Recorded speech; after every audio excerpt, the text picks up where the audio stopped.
the connection to the land and my animals that I have is something that I couldn't have prepared myself for.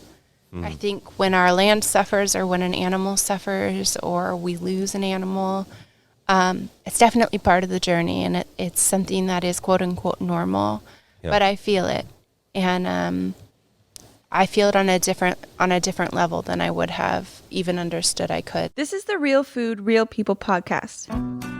Jessica Jager always wanted to live on a farm, but didn't know how it would happen until the pandemic struck. She shares her incredible story of being thrust into the world of food and farming, the one that she always wanted to be a part of as a result of COVID. Join us in this conversation near Spokane, Washington. Again, Jessica Jager is her name. She and her husband have Your Friend's Farm, and we had a great conversation right on the farm, right where they do farm-to-table dinners. Here on the Real Food, Real People podcast, I'm Dylan Honkoop, documenting my journeys all over Washington State to get to know the real people behind our food. So when you were young, growing up, did you ever expect that you would one day call yourself a farmer? Not quite like this, no. I always pictured myself on a farm. Like if I was going to dream, I would dream and picture myself on a farm someday, but I myself was never the farmer in those dreams.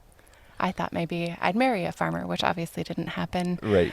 Although my husband is becoming a farmer. But I thought maybe I'd marry into a farm family. You know, that would be the option if that happened. So you did like the idea of the farm life. Oh, yeah. But you weren't living, because you grew up in my same town. Yeah. But I didn't really know you at that time at all. What was your family up to? Yeah, so Grew up in a farming community. I did. My dad is a farm equipment mechanic in town. Marty, all bless his name. He's top of his game, best guy in the world. And we grew up on the corner of my grandparents' 100-acre farm on Pole Road. And it was a magnificent childhood. We had lots of room to free range, and we grew up on everybody else's farm, going to farm calls with my dad and fixing tractors or filling in when they'd be out of town or if they needed something real quick. And so I definitely fell in love with the idea of farming as a kid. But you didn't see yourself as a farmer. What did you see yourself as? A wife, probably, or a mom, which I am both of those things, you know. But I didn't have... Then I'm sure there were female farmers that existed that were farming and doing the farm chores and the work on the farm, but I didn't know of anyone. And so that wasn't even a reality or something that I could even imagine. It wasn't something I saw. So, in my mind, I lived on a farm and I enjoyed the magic of it, but I didn't do the farming myself. And I want to get to your whole journey from there to here. Mm-hmm. But first, let's jump ahead. Talk about your farm now. What do you guys do here? Yeah, so we grow pastured everything. So pastured pork, pastured poultry. We obviously do grass-fed beef. We've got turkey. We have lamb is my absolute love and the thing I hope grows more. Everything gets rotated here on pasture. And we try to give everything a really good life. And in doing that, we think that the product that we produce or the food that leaves the farm is that much better because of the love and attention that's been given. So, I think there's even been studies about that, like the more human interaction there is with the growing of the food for whatever reason. I don't know if they've figured out exactly what it is, does come through in the quality of the food. 100%. And I think that that's true. And so nothing leaves. We try to have everything born here on the farm as much as possible and be also processed and have its last day here on the farm as much as possible. And so our butcher comes here and does that last butcher date. And so it's just it's a full circle approach. And we try to not only market that, but we also try to teach about that and what the benefit is, even to my own life. So I think as a farmer, it's important that what you're doing every day, 70, 80 hours a week, is something that you really believe in and you enjoy. Yeah. And for me, that means that our animals live this way and end their life this way. So how do you grow all this stuff? how do you get it onto people's plates? Yeah. That can be a challenging part. And there are a lot of people who grow food, but then, either you go into the bigger like commodity system and sell to, a packer, processor, whatever. Sure. Or if you're growing on a small farm like you guys, it's like you pretty much got to market it yourself. Yeah, 100%. And that is a large part of my job, and something that it was interesting. I said to Brian, maybe a few months, that's my husband, a few months into this, I said, we didn't only start a farm, like I started a business. And he's like, yeah, you did. And that was the part that I didn't really realize until it happened. So a large part of my job is marketing. And in this day and age, quote unquote, it's a lot of social media. It's a lot of answering questions. It's a lot of being a part of people's lives in every day, which isn't probably how most people have farmed up until the last few years, and I think most still aren't. It's what you said. The farming and ag market is an anonymous market, right? A farmer is often anonymous to the consumer, and the consumer is often anonymous to the farmer, right? And as a small farmer, we can't be like that, and nor do we want to. So, well, and that's what we're trying to do with this podcast too, right? Is introduce the world to these farmers, make them no longer anonymous, big or small, to capture those stories. Wow. Becoming a business as well as a farm. That's interesting, because when that comes up, and usually it's talking about bigger farming, it's reminding people like farmers, they don't just grow food, they have to run a business, and they have to make sure that they don't like go bankrupt and, right, minor stuff like that. Yeah. But I think the perception is, well, yeah, you're just talking about big farms, but small farms are just idyllic and people grow food. Yes, they are idyllic and people grow food, but they're still a business too, right? Because you kind of can't survive without that whole pesky money thing. Right. We have to feed our animals, and that costs money, obviously. Yeah. And then we have to sell those animals, that food, afterwards. And the idea is to not pay for your food for you. Like, our idea is that we need to not only pay for what we're doing here, but also make money too. And that is something that makes people uncomfortable. I don't know why, but it's the long and short of it. And so right now on our farm, I work full-time here as a farmer, and my husband has a job off the farm full-time to support us. I'm not supporting us at this point, but we are breaking even on our costs. Good. Hey. Yeah. I might feel like, we're just barely breaking even. Sadly, that's better than quite a few farms can say on certain years, big or small. Yeah, we feel quite blessed to be able to say that this year. It's our second year in business, and it seems like a huge feat. So, yeah. People just think about that, breaking even, all the work that goes into it. Yeah. But you're trying to build something too. Yes. And I think people shouldn't take that for granted, is you're investing these years of breaking even now in hopes that it becomes more. Yeah. Otherwise, you could say, well, I'm breaking even, so I'll just stop doing this. Right. What would your customers say about that? Yeah.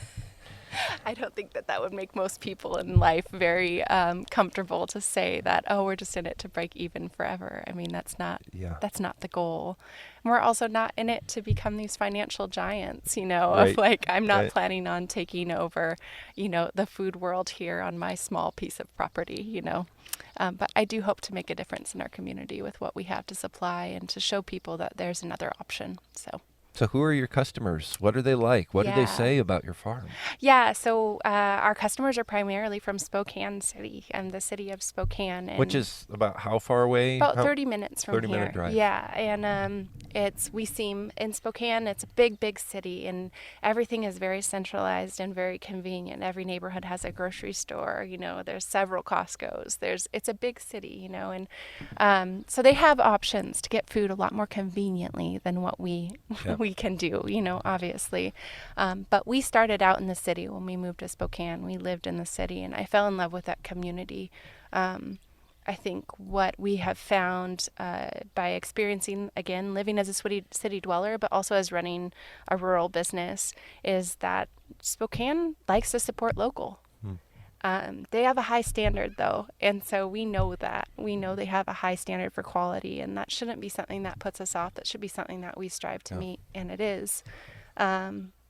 so far, 2 years in, people are really happy with the difference. I have kids that call our lettuce magic lettuce. They've never eaten lettuce before. They don't like it. And we give them some bib lettuce, and they literally call it magic lettuce. I have a girl, her dad is a fantastic gardener, and Abby says that our carrots are much sweeter than his. What's the secret?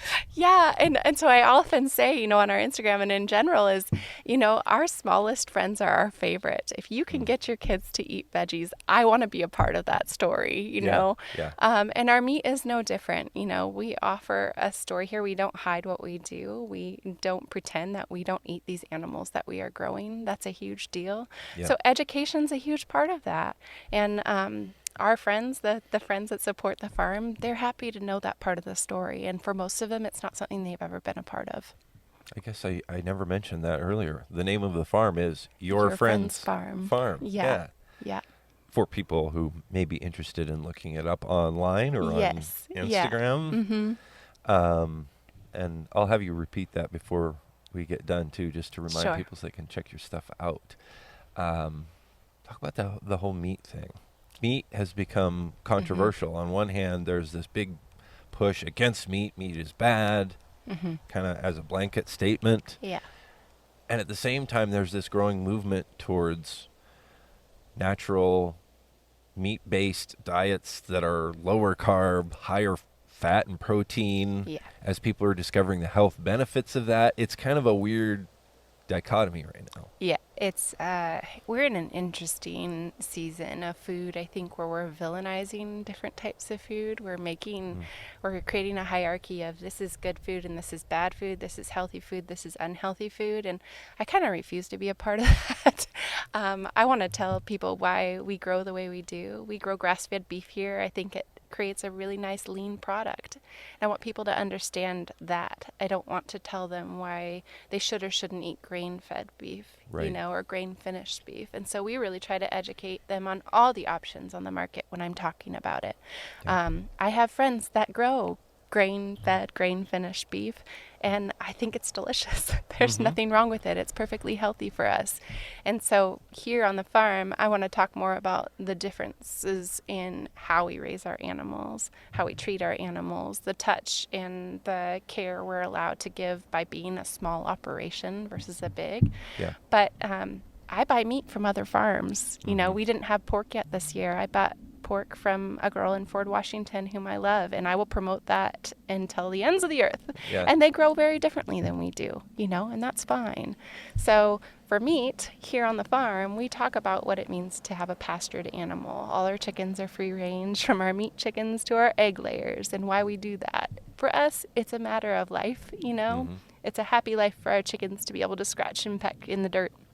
We think that's the best life we can offer them. I think there's a chicken doing that right. Yeah, right over there. You Yeah, can and see. right here. Yes, there are chickens Not scratching everywhere on and the farm. pecking on the picnic table, but No, so that's where we come at that meat argument or controversy that's being offered. Is we really want to encourage people to see their food as safe, and see their food as accessible, and see their food as holding value. And so that's what we do here when we talk about meat. and obviously your customers love it. They do, yeah.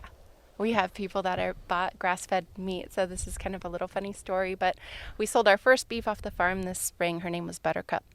And some friends of my daughter bought a quarter of this cow. So we don't sell parts and pieces. We only sell portions. So you can't just buy a steak from us, you know. You Back to this custom exempt versus USDA stuff that Yeah, we've talked about with other guests. If you want to check it out, go to check out some of the butcher episodes on the podcast. Oh, They'll my explain that goodness. it's very complicated. Especially in the state of Washington. Yes. Yes. And so we don't get mixed up in that. We just sell portions right now. So you can buy a quarter, a half, or a whole beef. So we sell a quarter of a beef to my friend and a friend of Grace's. And she's over at their house and they say, "Oh my goodness, we're just loving this beef, Grace." And Grace said, "Oh, I didn't realize you got some of Buttercup." Silence. Like you hear a pin drop in the room. And it's like this is how we're trying to educate our customers as food with a face that has a name and is raised for a purpose to nourish our bodies. And it's also how we're raising our kids at this point, is to like not be ashamed of that. So that was a little hard for them to be like, oh.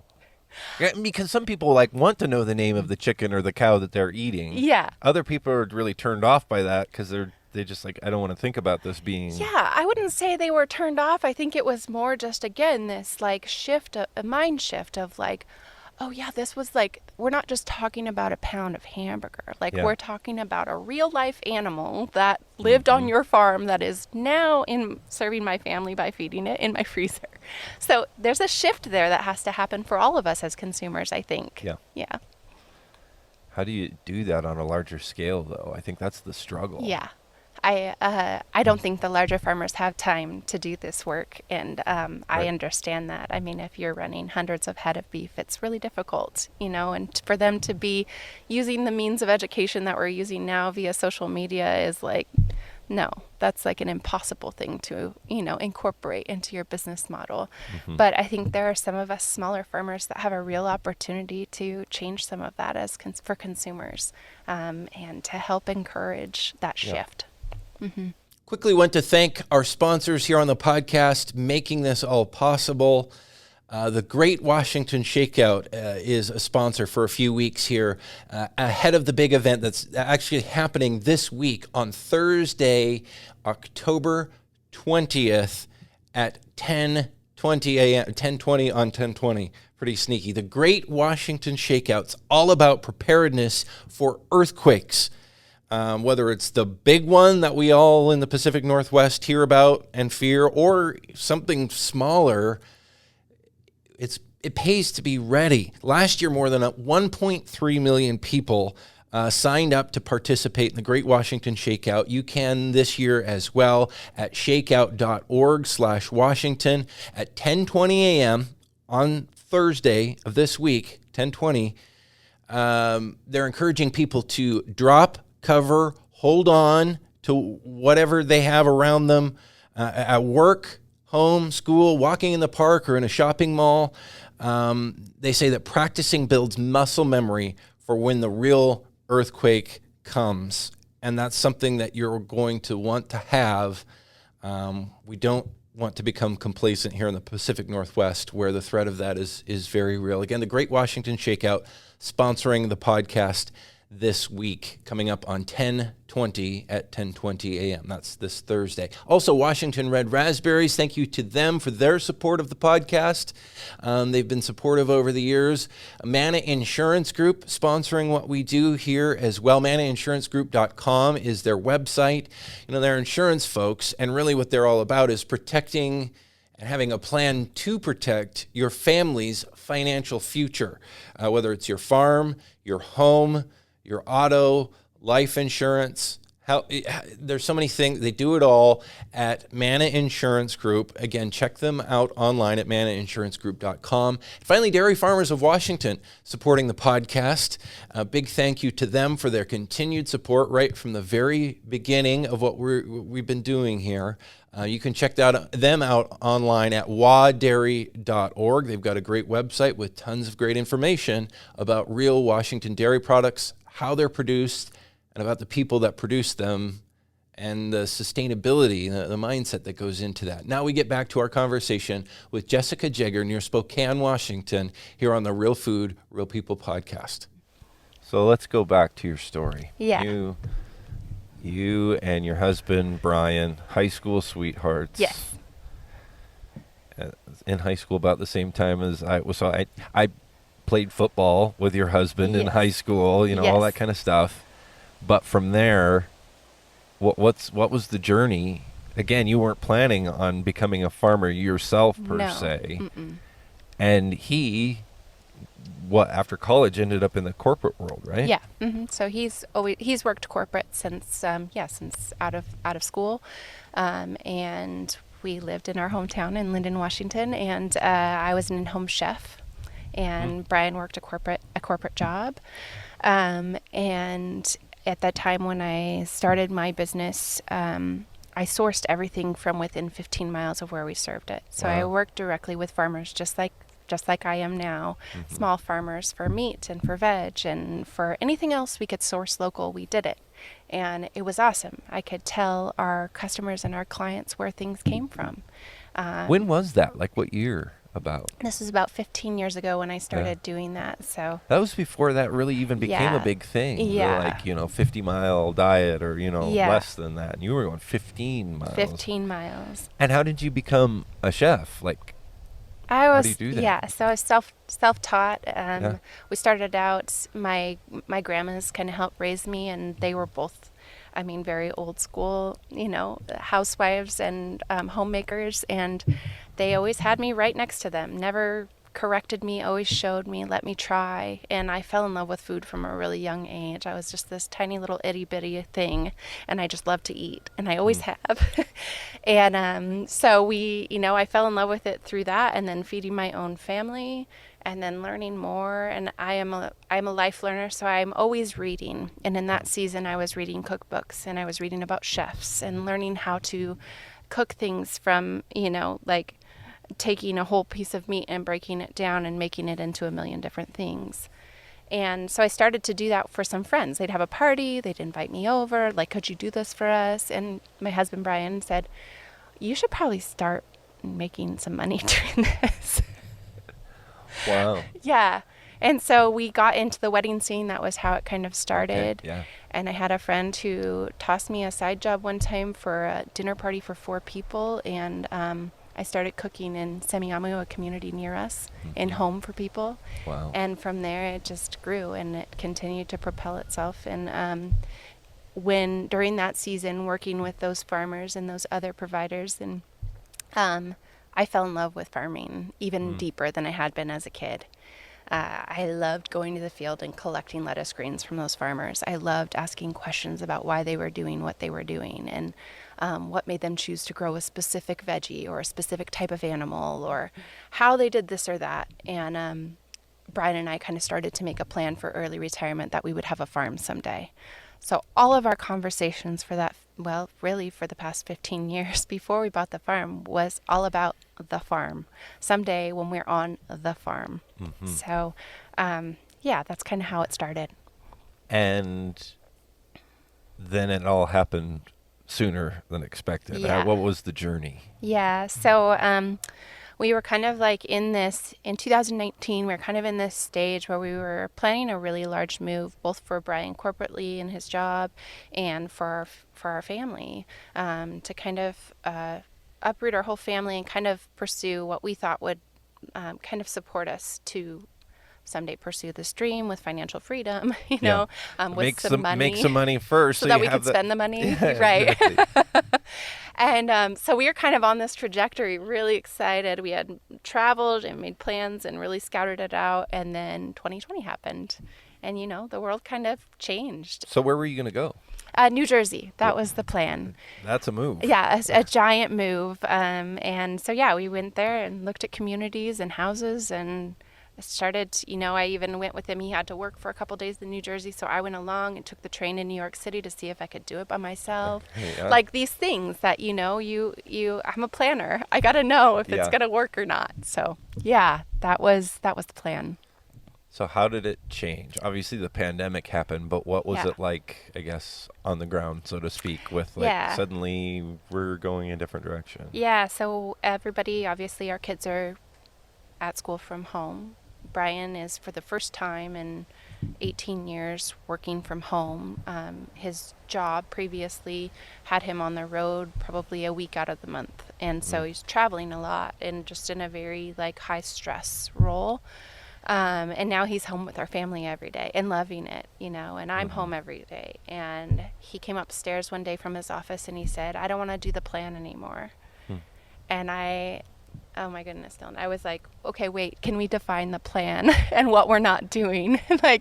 And he said, I don't want to climb the ladder anymore. I don't want to pursue this high-powered dream. Yeah.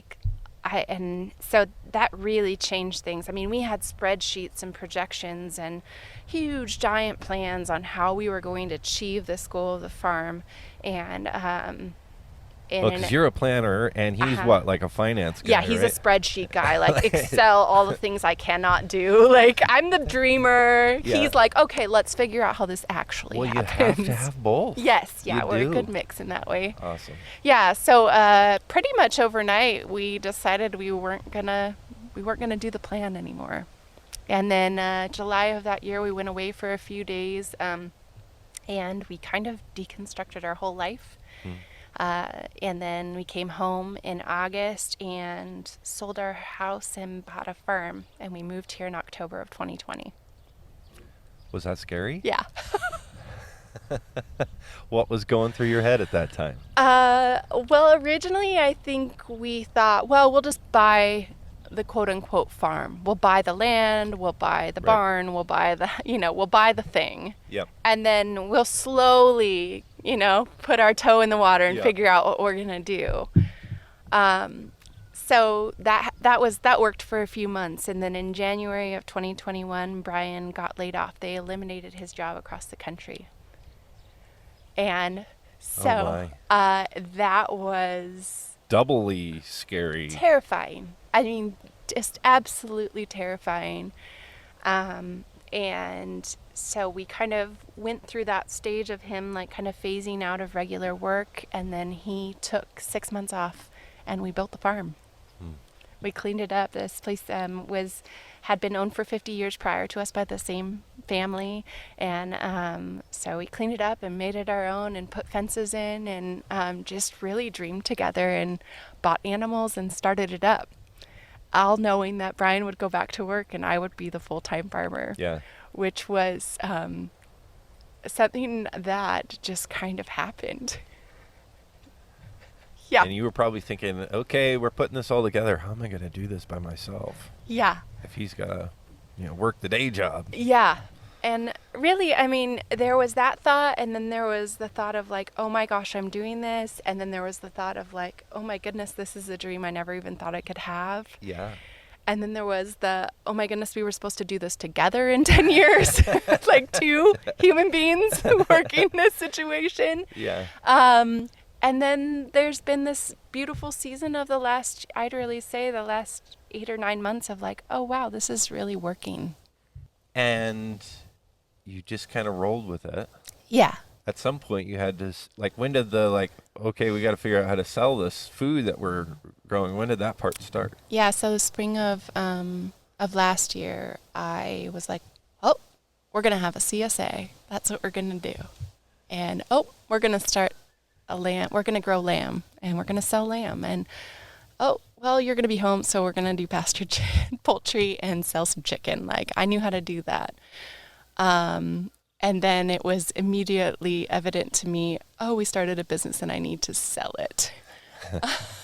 Which, I mean, it was crazy. I think sometimes when people start a small business, they think, our friends, it'll be our friends that buy all our food. And that we do have, friends previously before the farm that do buy food from us, but it's primarily been local folks that have found us as an option and continue to support us. How do they usually find you? Instagram. Really? It's wild. I think we're at like 97% of our businesses come from Instagram, and we have sold everything that we've tried to sell. And That's amazing. It is amazing. Something that wouldn't have been possible back right 20 years ago when we were all just out of high school. Yeah, when you talk to my dad, he's like, you're on your phone. Like, why are you filming these stories? Who cares? And I'm like, it's Dad, work. people, this is part of my job, This makes me money. Yeah, it's not the little nickel or like at the auction barn on a bulletin board. The little nickel. Yeah, remember the little nickel? The classified paper that you'd find at like Dairy Queen or wherever. Right. We're not selling food that way anymore. At least we're not. Yeah, and the farmers market scene is challenging too. A lot of people are like, farmers markets are so wonderful, and there is something that's wonderful about them. But I talk with people who do that scene a lot and rely on that, and it takes a lot of their time. Yes. And then they're like, that's time I can't be on the farm. Yes. And then I can only sell so much at the farmers market. Yes. And there's fees to be there, and it's Yes. It's not as easy as it sounds from the outside. No, I think really, to make a farmer's market really successful, it's hard as a sole proprietor, like one person. Like I have to be here. Yeah. So I Totally. think to make a market scene work, you kind of have to have a market person, like a person on your staff or an employee, which we do not have, Yeah. to run that for you because it's a full-time job. Yeah. It's a big undertaking. Well, and then you have to grow that much bigger and do Right. that much more to be able to support that additional job. Right. Yeah. So, yeah. We're happy with how things are going right now. We support about 20 families food-wise, and we feel like we can do that well, So, Do you still do any cooking, chef Yeah. stuff? this has been an ongoing part of our goal for next year is to build a commercial kitchen here on the farm so that we can offer more classes to teach people how to use their food in ways that, provide for them more long term, but also to be able to, so that I can cook and share our food in different ways with different people. So, Yeah, what's your food journey been?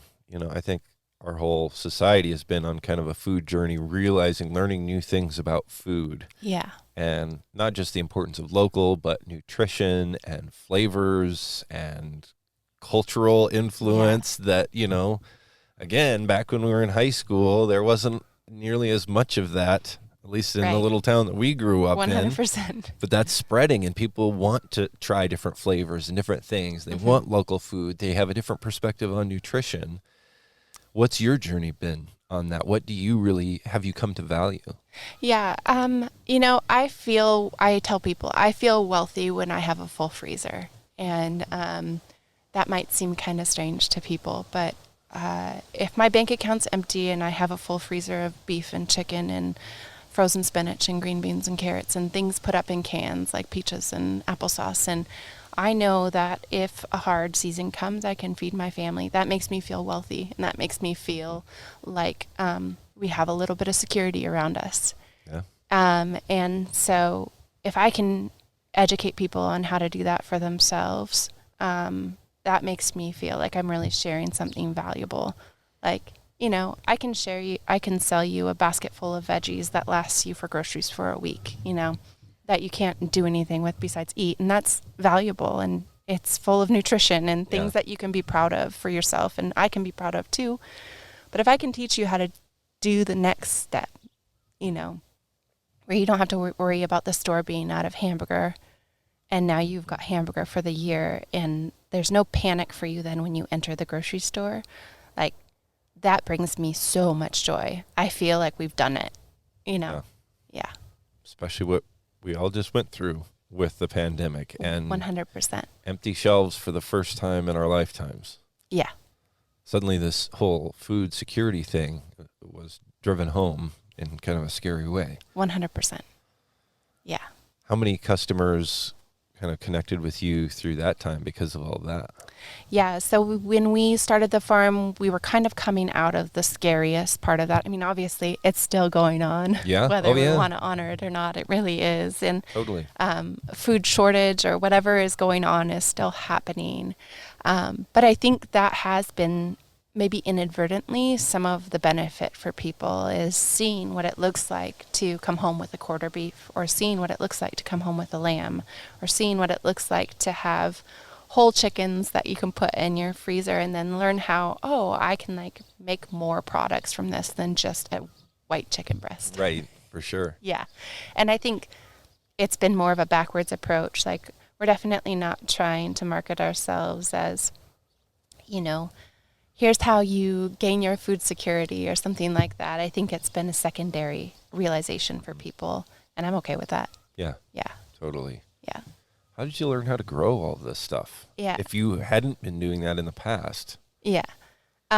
So growing up, my parents always had, the big garden and grew all the things. And my grandparents that we shared property with, they were rhododendron farmers, and they had a growing background. And so I always kind of, grew up around it. My mom had a big dahlia garden, a dahlia farm. And so growing wasn't new to me, but we didn't grow any of our own meat. my dad, got beef from a farmer who had to put a cow down or something like that, and a very typical way to feed your family. But when my kids were small in, the early 2000s, mid 2000s, 2007, 2008, my friend and she bought a small farm on Van Dyke Road, just a 3-acre farm. And we decided that we were going to try to be one of those crazy people that didn't buy anything except pantry items for a year. So her and I kind of looked crazy among everyone, but we learned how to grow pastured poultry. We learned how on her 3 acres to go out and deal with these poopy birds in this little chicken tractor for 9 weeks, and then we butchered it all. And then we figured out if we grow this much more, we can get our chicken for free.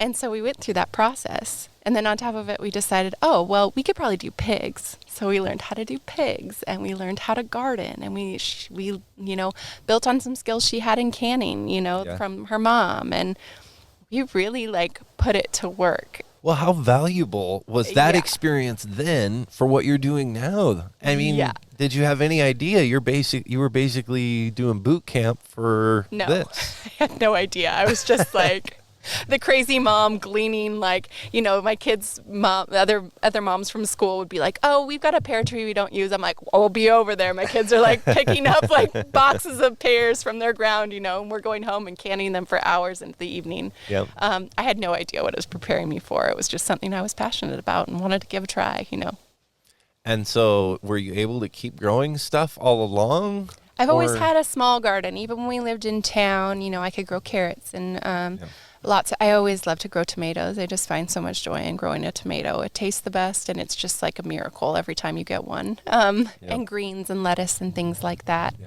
I've always liked to garden, and even just keeping my yard, things like that. It's been a huge joy. My parents have always had a yard that looks like a park, and so it's something that came really natural to me, the growing piece and the cultivating piece and managing something in a way that you can be proud. So.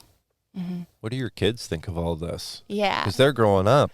Yeah, we have a 19-year-old and a 17-year-old. And so back in 2020, when we decided to, uproot our entire life, they just had 1 year and 2 years left of high school. So we just said, we don't have to do this right now because we were asking them to move 30 minutes outside of town, change our entire life. And, they were like, that sounds great. Let's do it.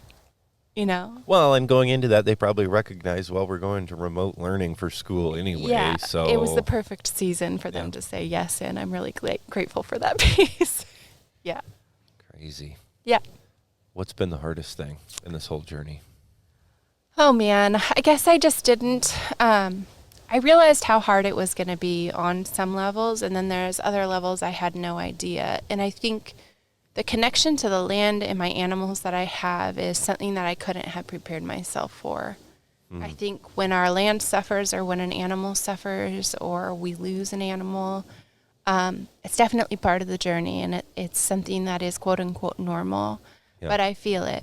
And I feel it on a different level than I would have even understood I could. So, for example, we went through lambing season this last spring. It was our first major lambing season on the farm, and I am out there in the barn at all hours, birthing lambs and making sure everybody's okay and bottle feeding lambs. And you're the midwife. I'm the midwife. You're the nurse. I've never done this before, Dylan. I'd never, birthed a lamb before. Everything is learned from a book or a friend or watching something. And now I'm having to make these calls. Like, when do I pull one? When don't I? Yeah. Is she done? Is she not done? Should I bring her in the barn? Should she be in the field for a while? And, we've had hard calls. I had I have one ewe that produces 2 15-pound lambs, twins here, which is a lot of lamb. And we were in a situation where she had one. I came out to the barn. She had the first one and the second one. I'm trying to make this decision. Is she need me to pull it? Does she not? And in the end, we lost that second lamb, and it's a really humbling experience to realize that you're the one that's in charge, but you're not necessarily the one that's in control. Yeah. And that's kind of farming in a nutshell. and at least for me. And I Very think well that's put, been yeah. the hardest thing for me to learn. Yeah. So how do you deal with that? Yeah, I mean, realizing, first of all, that it's part of the process, and I Yeah. learned something from it. Even if the only thing I learned is how much I love what I'm doing, that's valuable. Because when you're out here and it's -10 and you're hauling water to the barn, you've got to love it or you're not going to keep doing it. Like, you Yeah. fall on the ice with 2 buckets of water and like you know what I mean? Ouch. Like, you got to get up and you got to keep going. And like, it's not a martyr moment. It's a moment of passion. I love these animals. I love this place. I love what I'm doing. It's a gift. And so in those moments when I lose something or we experience those deep loss or disappointment, if all I learned is that it's still worth doing, that's enough. Yeah. Yeah. But it's got to be emotional. Oh, for sure. I cry a lot. I saw something online. Someone said, real farmers don't cry. And I was like, that is the biggest crock. Like, I mean, there might be guys out there doing it that aren't crying, but I can't imagine. I mean, there are days that I go out and I cry a lot, Yep. We lost our greenhouse this spring. One of our biggest losses was we have a big hoop house, and we got 60-mile-an-hour winds out here on the plains. And we were in town at the farm store, and our son calls and says, I think you should come home. The hoop house is going to blow away. And we can hear this loud noise of plastic, in the background. And so we come home and it is just ripping. And so my husband's climbing up on top of the hoop house as it's blowing. And I'm trying to hold the plastic, getting blown all over the place. And on top of this, every single one of my starts is blowing across our field. I mean, 6 weeks of work, countless hours and tending, and things that I can't replace are gone, just gone. And that's emotional. Yeah. I think the time is the thing that people don't maybe understand or gets lost or missed, is that when you get, a head of lettuce from the grocery store, for a farmer, they've probably planned for the last 9 months to a year for that one head of lettuce. And they've put in countless hours to budget for, pay for, receive the seed. Then, they plant the seed, they start the seed, they grow the seed, they plant the seed again. They plant the start now. And then they water it, and they take care of it, and they manage bugs, and they manage the earth, and they manage the weather, or they try to. Yeah. And then you got to sell it. And that head of lettuce, You got to harvest it. You got to market it. Yes. Clean it or process it or bag it or whatever. It's, yeah. So when you got a loss and you think about the time, that's emotional. That's emotional. You're not going to get it back. Yeah. But you can quit or you can keep going. And then when you have success after that, I mean, I don't like to be like a, silver lining type of person actually at all, but there is an amount of joy that is just multiplied by being able to come back from it and try again. Yeah. People don't realize that emotional part because it is personal. Yeah. And even, for a small farm, big farms too. Yes. And you're exactly right about this crock that farmers don't cry. Yeah. I remember talking a few episodes ago with Ron Tebow over in Moses Lake. And he's an old farmer. He's been through a lot of stuff. Sure. He shared his story of, near-death experience and all these super difficult things that he's been through. Yet when he's talking about those calves a few winters ago, of his beef, and he lost a certain, talking about calves dying in his arms as he's out in the snow trying to save them, probably putting his own health and safety at risk. 100%. And he was getting choked up, still talking about the memory of that years later. Yeah. And this is what you would think is an old, tough farmer guy. Yeah. I think That's real. it is so real. And I think it comes with, again, another maybe misconception or something that could be talked more about is this isn't just a job. Like, this is a lifestyle. And there's nothing that happens in my personal life that doesn't affect the farm. And there's nothing that happens on the farm that doesn't affect my quote unquote personal life. There's not a great divide. There's very little divide. And in fact, most of it's overlapping, And so it is emotional and it is personal, and you do feel it all. So What's your vision? What's your dream from here? In some ways, you're already living your dream. Yeah. What does the future hold? I think the future here holds maybe another depth of experience. Right now, there's still a disconnect between the farm, and that's kind of the market farmer experience too, right? Is people are still going to a parking lot or a blacktop street to buy veggies, and that's not where vegetables are grown. That's not where meat is grown. And so I think continuing to build on an experience where our friends, our customers, we call our customers our friends here on the farm, have an opportunity to truly connect with this place and truly connect where their food is being grown. And I think we're working on that right now. We have a big plan that we're rolling out next year called a year of food from the farm, where we're giving people an opportunity to essentially buy not just a share of veggies, but a share of every piece of harvest next year. And then throughout the year, giving them an opportunity to visit and come and be here and meet the animals and see the field and see the different stages that happen here, instead of just receiving, a bunch of lettuce or a bunch of carrots or, traveling to the butcher to pick up their quarter beef. It's like, no, there's a real place here. So I think we've focused a lot so far on, teaching people where their food comes from. Now I want them to see it and feel it. And that takes more time and energy, but I think it's going to be worthwhile. Now, you guys do dinners, like right here. Yeah. We're sitting at one of the tables. Yeah. That's what the lights are for. Yeah. Mm-hmm. How often do you do those, and how does that go? We just had our first one. We hosted our friends. So I write for a magazine called Edible in Northwest, and they let me share the farm experience there, which I think is hilarious and awesome. And I just feel so privileged to be able to be a part of their publication, because I am not near as fancy as the other people that they allow to fill those pages, and I just love it. So we hosted a dinner for them as friends a couple weeks back, where we gave them an actual true farm-to-table experience. I butchered the chickens the night before and broke them down and then created a meal out of them. So I think about 85% of the meal came from right here, and then they ate at these tables. Just the lamb, the chicken is right grown from the farm right here in this field. And that was, for an entirely different group of people than our regular client list. Yeah. People that are looking for a different experience, but we're able to give some exposure to something that they would have never had touch with, Yeah. I'm hoping to grow that. The kitchen we want to build is a huge part of that. Yeah, for sure. It's, but a really neat opportunity, and I think there's a great market for it, so. Thank you for having me here to the farm. Oh my goodness. This is a really cool place, and Thanks. What you guys are doing is awesome. Thank you for taking the scary jump to do it.